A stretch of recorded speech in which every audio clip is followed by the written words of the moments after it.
Il est 9h30. On voit qu'il y a déjà beaucoup de personnes connectées. Donc, merci à toutes les personnes qui se connectent. Merci d'être avec nous pour 30 minutes avec Isabelle Rousseau. Donc, on va démarrer le webinaire. Donc, on traite aujourd'hui d'un cas d'usage très intéressant qui est la prise de rendez-vous par téléphone. Alors, je me présente, je suis Mickaël Braca, je suis Opportunity Manager chez Orange Business Services. Et Isabelle, bonjour.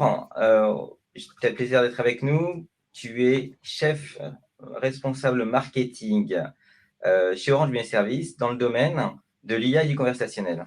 Bonjour Isabelle. Bonjour Mickaël, bonjour à tous. Alors, ce qu'on va faire en 30 minutes, Isabelle, c'est je vais te poser quelques questions sur le sujet. Des questions que je pense que beaucoup de personnes qui nous écoutent s'intéressent. Mais avant, si tu me permets, je vais introduire un peu le sujet et expliquer aux auditeurs pourquoi est-ce qu'on parle aujourd'hui de la prise de rendez-vous par un callbot. Alors, on a choisi de parler de cette thématique-là parce que on sait qu'aujourd'hui, les agences et les boutiques voient de moins en moins d'activités. Et ce phénomène s'est accéléré avec le Covid, qui évidemment, actuellement, vide beaucoup en fait les réseaux de nos clients. Et depuis, donc ce qui se passe, c'est qu'il y a deux phénomènes. Il y a un phénomène où effectivement, il y a moins de clients dans les boutiques et dans les agences. Et il y a un deuxième phénomène qui est que lorsque les personnes viennent, finalement, elles viennent à peu près tous au même moment. Et avec les règles sanitaires et les jauges, cela pose un véritable problème pour les entreprises. Et pourtant, on a une étude de Xerfi qui confirme une information très importante, qui est de dire que c'est dans les boutiques et c'est dans les agences que les ventes se font et que la proximité avec les clients se fait. Donc, c'est quand même critique de pouvoir conserver une activité dans les sites physiques. Alors, ce qu'on a constaté en 2021, c'est qu'un vrai sujet pour nos entreprises, c'était de répondre à cet enjeu-là et de le faire notamment par la prise de rendez-vous. Donc, beaucoup d'entreprises ont commencé à réfléchir, ont mis en place, parfois même avant le Covid évidemment, des systèmes de prise de rendez-vous pour que les clients viennent sur site. Mais cette réflexion, elle s'est beaucoup faite principalement sur les canaux digitaux. Or, aujourd'hui, on remarque que le canal téléphonique reste un canal très utilisé. Un certain nombre de clients, même en masse, préfèrent ce canal téléphonique. Et donc, c'est aussi une volonté qui a été mise de côté, on pense pour certaines raisons de complexité. Alors, c'est pour ça qu'on a choisi aujourd'hui de vous parler de la prise de rendez-vous sur le canal téléphonique. Alors, première question, Isabelle, on va démarrer tout de suite. Pourquoi cette prise de rendez-vous et pourquoi par un callbot ? Ah, excellente question Mickaël, merci. Pourquoi par un callbot? Alors déjà si on se réfère, au mot callbot, on voit clairement la composition du mot qui laisse apparaître la notion d'appel téléphonique. Donc on va évidemment s'intéresser au canal, téléphonique qui, comme on peut le voir ici, est, le canal, qui est préféré, de, vos clients. Et donc, l'idée, c'est de digitaliser ce canal qui l'est fort peu par rapport aux autres canaux que l'on voit apparaître ici sur ce schéma. Et donc, l'idée, si on passe sur la slide suivante, par exemple, c'est vous, en tant que marque, si votre ambition, comme le mentionnait Mickaël précédemment, c'est de faire revenir vos clients en agence ou en boutique, en prenant rendez-vous pour des raisons de jauge sanitaire ou pour ne pas faire patienter inutilement votre client, ou pour être sûr d'accueillir votre client en, avec la bonne compétence au bon moment, en prenant le temps quand cela est nécessaire, prendre rendez-vous peut être un bon moyen. Alors certes, on peut le faire par d'autres canaux comme on l'a vu sur la slide précédente, mais jusqu'à présent, le canal téléphonique était peu utilisé, ou alors s'il est utilisé, ben vous saturez à nouveau vos agences, vos boutiques pour les gens qui voudraient prendre rendez-vous. Et ça va à nouveau occasionner des pics, alors que on l'a vu, euh, vos salariés en boutique sont là pour accueillir, pour vendre, pour conseiller vos clients, pas forcément pour s'occuper d'une tâche répétitive comme celle de prendre rendez-vous. Donc, c'est quelque chose qu'on peut peut-être confier à un callbot. Si on va à la slide suivante, on verra effectivement que les clients, ils attendent de vous, les marques, une plus grande attention. Ils méritent une relation personnalisée. Et donc, une des façons de rendre ce service, ce rapport personnalisé avec vos clients, c'est évidemment de bien qualifier la raison pour laquelle ils viendraient vous voir quand c'est nécessaire de prendre rendez-vous, et puis de pouvoir échanger avec la meilleure compétence. Alors, je ne sais pas si j'ai répondu à ta question, Michael, ou est-ce que tu veux que je te montre clairement ce qu'on peut faire en démo? Alors, oui, je veux bien que tu me montres, merci pour ces réponses, effectivement une démo de comment ça marche un callbot et, est-ce que ça fonctionne bien dans ce contexte-là. D'ailleurs, je profite, si tu lances la démo, Isabelle, pour les personnes qui sont arrivées, et préciser que je ne serai pas le seul à te poser des questions, puisque vous avez un chat sur votre interface. Et donc, on regardera avec le temps restant à la fin du webinaire, on regardera les questions que vous avez posées, et celles qu'on pourra répondre en séance, on le fera en live. Et sinon, les autres, on vous répondra individuellement. On ne laissera aucune question sans réponse. À toi de jouer, Isabelle. Est-ce qu'on peut passer sur l'écran? Parce que non seulement on va écouter, mais en plus on va voir ce qui va se passer quand je prends rendez-vous.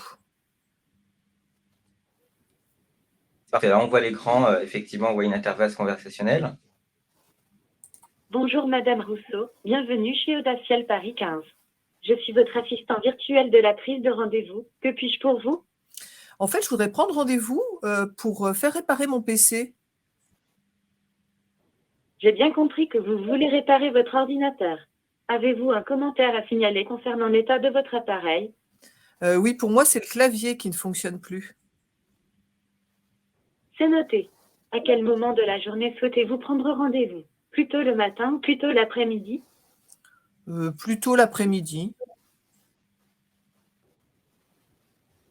Merci de patienter. Je peux vous proposer le vendredi 21 janvier à 13 h ou le samedi 22 janvier à 13 h. Quel créneau vous conviendrait? Vous n'auriez pas plutôt lundi prochain? Merci de patienter. Je peux vous proposer le lundi 24 janvier à 16 h. Est-ce que ça vous conviendrait? Oui, c'est très bien. C'est noté. Je vous confirme votre rendez-vous le lundi 24 janvier à 16 h à la boutique des Champs-Élysées. Vous allez recevoir un SMS de confirmation contenant un identifiant à présenter en boutique. Avez-vous d'autres questions? Elle se trouve où exactement, la boutique? La boutique se situe au 135 avenue des Champs-Élysées, 75 008. Avez-vous d'autres questions? Non, merci. Au nom de toute l'équipe Audaciel, je vous souhaite une bonne journée. Au revoir. Et effectivement, j'ai reçu le SMS qui reprend la date, l'heure, l'adresse sur mon portable. D'accord, donc on voit bien le SMS que tu as reçu avec toutes les informations, donc canon. Ben, bravo Isabelle. Donc là, tu m'as convaincu que ça marche bien. Tu m'avais convaincu auparavant de la pertinence du callbot. Tu nous as montré pas mal de choses sur cette démo. Ça fait un moment qu'on entend parler des callbots. Qu'est-ce qu'il y a de nouveau dans la démo que tu nous as montré ou qui s'est amélioré ces derniers mois? Oui, maintenant, on peut effectivement présenter une IA conversationnelle, c'est-à-dire, nous, chez Orange, on connaît quand même bien l'accueil client par téléphone notamment. C'est notre métier historique. Et évidemment, enfin, je ne sais pas si tout le monde se rappelle, et malheureusement, ce genre de service existe encore. On est passé par de menus des TMF de type taper 1, taper 2. On est passé par de la reconnaissance vocale où on pouvait vocaliser des mots.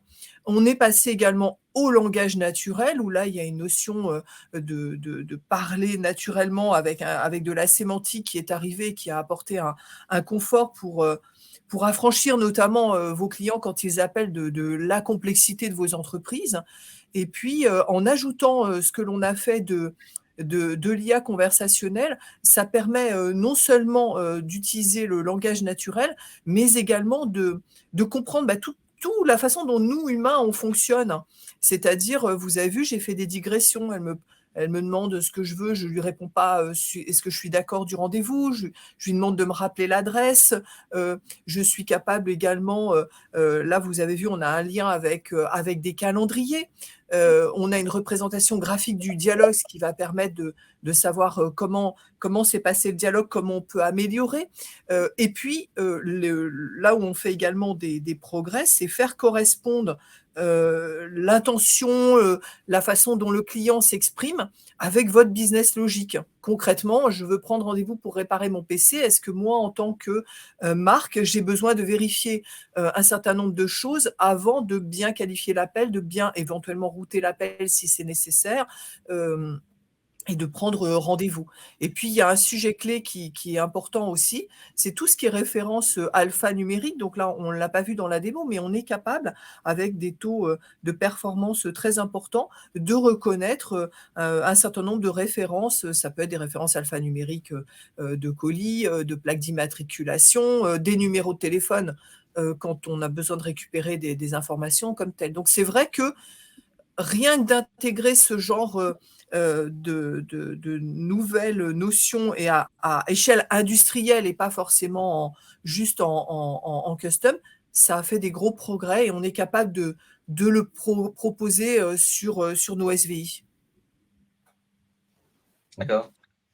Et donc, la technologie a évolué, a beaucoup évolué. Très bien, Isabelle. Une question que j'aimerais te poser, c'est est-ce que le fait de mettre un robot conversationnel n'entraîne pas un risque de dégrader la relation que peut attendre un client lorsqu'il appelle, lorsqu'il prend son téléphone et qu'il veut contacter son entreprise? Alors, ça, c'est une très bonne question. Nous, chez Orange, on est digital, mais on est humain. Et donc, le client, avant tout, j'allais dire, est l'image de la marque avant tout. Donc, effectivement, tu as raison. La question à se poser, c'est il faut que ça soit aligné avec votre stratégie d'accueil. D'accord ? Utilisez le canal voix, qui est le canal le plus apprécié. Proposez le service à toute heure, parce que là, vous allez étendre votre plage de service. Ça, c'est une très bonne chose. Soulager vos équipes pour d'appels répétitifs sans valeur ajoutée, pour lesquels ils sont clairement surqualifiés, c'est une très bonne chose. Mais pour autant, vous devez considérer votre client, rassurer vos clients. Donc, vous avez vu dans mon exemple, on confirme par un SMS.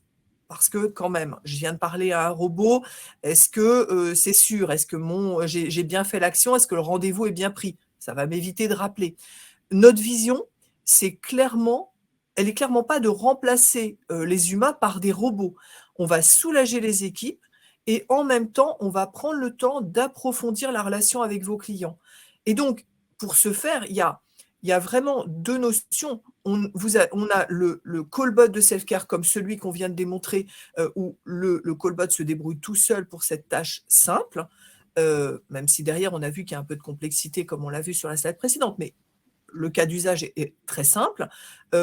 La deuxième chose, c'est que vous avez vu, il m'a posé d'autres questions, et si le bot n'était pas prêt à répondre à l'ensemble des questions, ou si ça demandait un approfondissement, nous sommes capables de transférer l'appel à un agent qui verra la conversation. Donc, on ne perd pas le fil. Et effectivement, il ne s'agit pas de prendre des risques sur la satisfaction de vos clients. Ok, merci Isabelle. Ouais, donc, assez rassurant sur la complémentarité entre un robot et un humain et le rôle que prend le robot pour vraiment garder la relation client telle qu'elle est et même l'améliorer. Donc ça, c'est noté, c'est clair, Isabelle. Est-ce qu'on peut parler un petit peu d'argent, plus exactement des ROI? Moi, je me pose une question. Je mets en place un callbot donc pour la prise de rendez-vous, par exemple, mais est-ce que j'ai vraiment un ROI si je le fais? Oui, le ROI, il y en a plusieurs, ils sont assez simples à définir. Je vous le disais, vous ouvrez 24/7. Donc, vous étendez la disponibilité de vos services. Rien que ça, sans surcroît de personnes à mettre le samedi, le dimanche, le matin, etc. Donc ça, déjà, c'est simple à comprendre. Ensuite, vous êtes capable de réduire la partie qualification de la demande de vos clients. Si vous laissez un callbot commencer à chercher, votre client, il va chercher sa référence, peut-être si vous avez besoin de lui demander ça, tout ça, c'est du temps de gagner sur la relation que vous allez pouvoir développer entre vos équipes et les clients.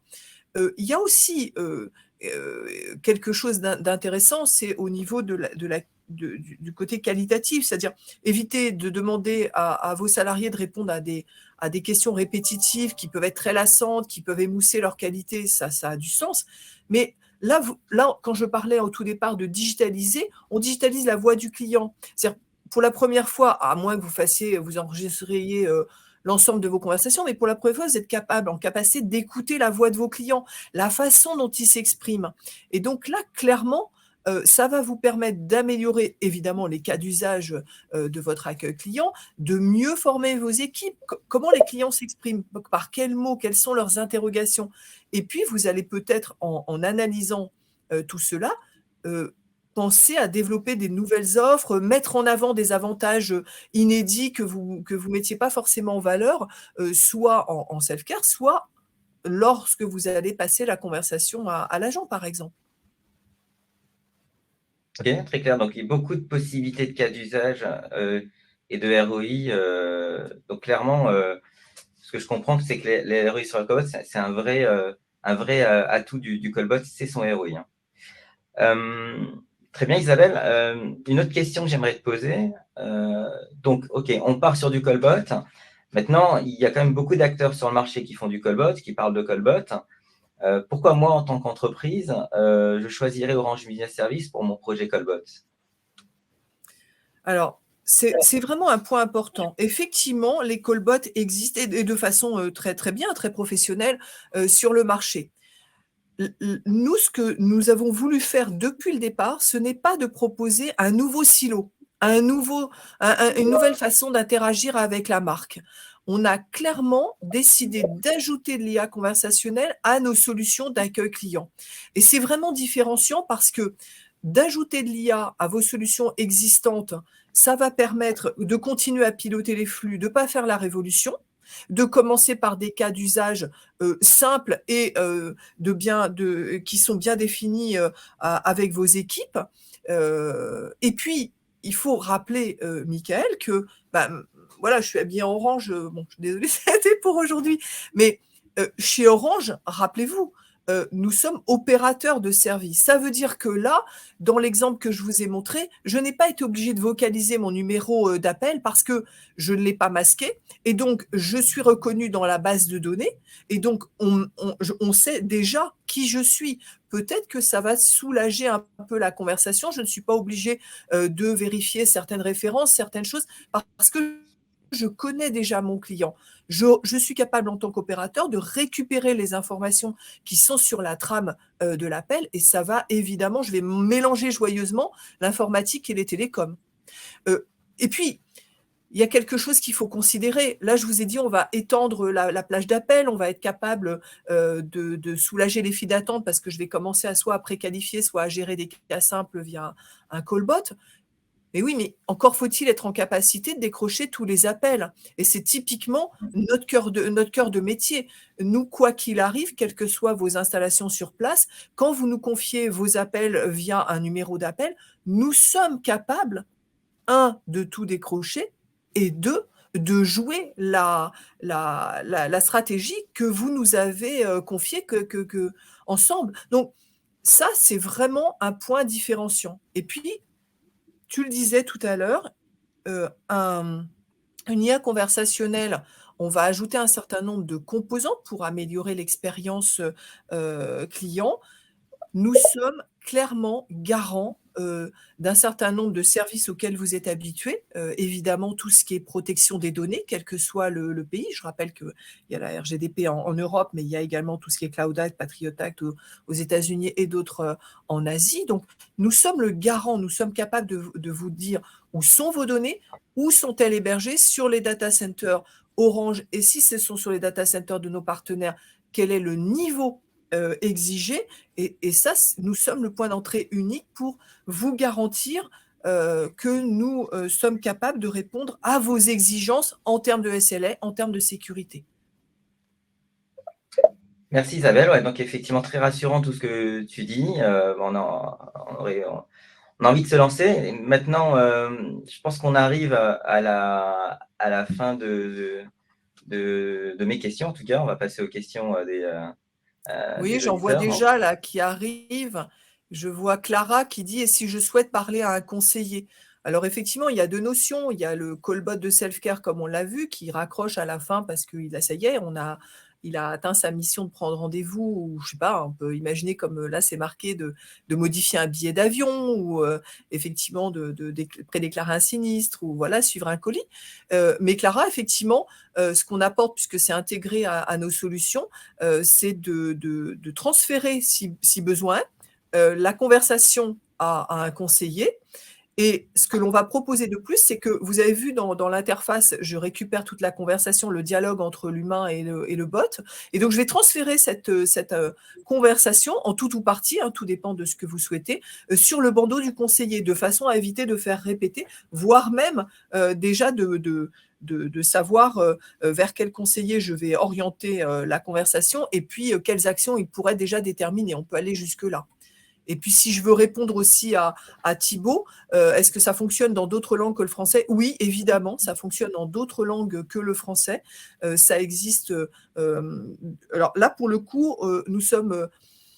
les laboratoires Orange nous aident énormément à créer des benchmarks entre les différents acteurs en fonction des langues, parce qu'effectivement, on pense tous aux grands nuances Google, etc., qui sont très, très bons sur la couverture, l'étendue des langues que l'on utilise, mais parfois, effectivement, dans certaines langues, avec certains accents, ça pourrait moins bien fonctionner. Donc, on est capable de recommander des solutions plus pointues le cas échéant. Et puis, qui sont nos clients sur l'offre? Alors, les clients, c'est exactement ce que l'on a mis là, des clients qui ont déjà utilisé la solution. Évidemment, dans tout ce qui est banque, assurance, classiquement, les grands donneurs d'ordre de la relation client, compagnie aérienne. Et puis également, tout ce qui est logistique, suivi de colis, et utilise beaucoup ce type de solution. Et alors, j'adore la question de Frédéric, là, la performance en reco dans un environnement bruyant. Alors, effectivement, ça, c'est un vrai sujet. Alors, comment vous dire? Effectivement, si les pompiers passent au même moment que je parle, ça va être compliqué. Clairement, donc le bot va avoir la patience de dire « je n'ai pas compris, je vais vous faire répéter, etc. » Mais je dirais que ça serait pareil si vous étiez avec un humain en ligne, d'accord? De la même façon, il est possible, je ne sais pas si vous êtes comme moi, mais il peut m'arriver dans une conversation, quand je note une référence, de confondre le B et le P, etc. Donc, on est obligé de dire, voilà, B comme Bernard, etc. Donc, le bot aura la même chose. Nous, ce que l'on vise dans la sélection des offres et dans le benchmark qu'on peut mettre à votre disposition quand on monte ce genre de solution, c'est better than human, c'est-à-dire on va faire mieux que les humains. Si la solution n'apporte aucun avantage par rapport à ce que vous pourriez confier à un humain, laissez tomber. Enfin, je veux dire, on parlait de ROI tout à l'heure. Le ROI, il est aussi ici. Si vous proposez une expérience client peu satisfaisante, pénible, où franchement, on le ferait mieux avec un humain, je dis stop, on arrête tout, et c'est évidemment pas le but. Donc, dans les environnements bruyants, on fait également des tests sur les environnements bruyants, des environnements bruyants plutôt linéaires ou au contraire avec des pics, etc., pour voir comment se comporte le bot de façon à mieux répondre à chaque possibilité. Ça fait partie de ce que font les équipes Orange sur les bots, effectivement. J'ai une autre question, Isabelle, aussi. Oui, vas-y, Mickaël. Je précise, pendant que tu réponds aux questions, on a mis à l'écran quelques exemples d'autres cas d'usage pour d'autres secteurs d'activité et autres. Donc, on vous laisse en prendre connaissance. En même temps, il y a une autre question aussi que j'ai relevée, c'est et si j'ai mon propre chatbot? Ah oui, alors c'est vrai que le canal chatbot existe sous la même forme. Finalement, un chatbot, si on lui ajoute de la voix en entrée et en sortie, on peut se dire que ça fait un callbot. Alors je dis oui, sur le principe, oui, on l'a fait avec certains de nos clients. C'est pas si simple que ça. Pourquoi? Parce qu'on ne s'exprime pas de la même façon par écrit que par oral. Donc c'est tout à fait possible. Il faut évidemment être à l'état de l'art des connexions entre la trame de l'appel, la signalétique vocale et ensuite la digitalisation de l'appel, mais ça, on sait faire. Et puis après, ça va vous demander sans doute un peu d'adaptation qu'on peut voir ensemble sur la façon dont vous vous exprimez. Et puis, il y a aussi, c'est pas tout à fait le même usage. Je veux dire, le callbot, vous parlez 7 fois plus vite que vous ne tapez sur un clavier, certes, mais l'avantage du chatbot, c'est que vous n'avez pas à gérer, par exemple, là on en parlait, les environnements bruyants, comment dirais-je, les soucis d'accent si le cas échéant. Vous avez des carousels, vous avez des liens, vous avez des vidéos. Avec la voix, vous allez 7 fois plus vite, vous avez les mains qui peuvent faire autre chose pendant ce temps-là, etc. Donc, c'est deux usages différents. Je ne les mettrai pas en opposition, ils sont très, très complémentaires. Et effectivement, préparer la même expérience pour vos clients, quel que soit le canal, ça peut être une belle expérience et une belle ambition. Donc oui, très, très bonne idée de commencer. Vous avez déjà préparé le terrain avec votre chatbot, avec des cas d'usage déjà. Donc oui, c'est très, très bonne base de démarrage. Et puis, je vois une question d'Anthony aussi. Est-ce que, en cas de demande non identifiable, est-ce qu'on peut servir de la transcription clairement, Anthony, un de nos clients s'est servi de cette solution pour transcrire l'ensemble des messageries vocales qui arrivaient soit sur CSVI, soit sur sa téléphonie classique, administrative, j'allais dire, de bureau. Et pourquoi? Parce que le client s'est aperçu que de lire un message, ça prend 2 fois moins de temps que de l'écouter. Parce que je vous ai dit oui, alors bonjour. Bon, ok.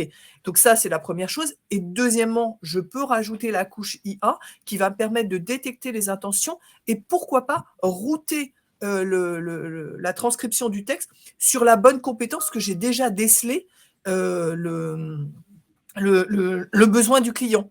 Donc, double avantage, en fait. Oui, c'est une très bonne façon d'utiliser cette IA conversationnelle, Anthony. Une question aussi, comment on se connecte au calendrier? Peut-être qu'il est intéressant d'en dire 2 mots. Là, c'est de l'API bidirectionnelle très, très simple. Là où c'est moins simple, c'est que vous n'avez évidemment pas qu'un seul calendrier.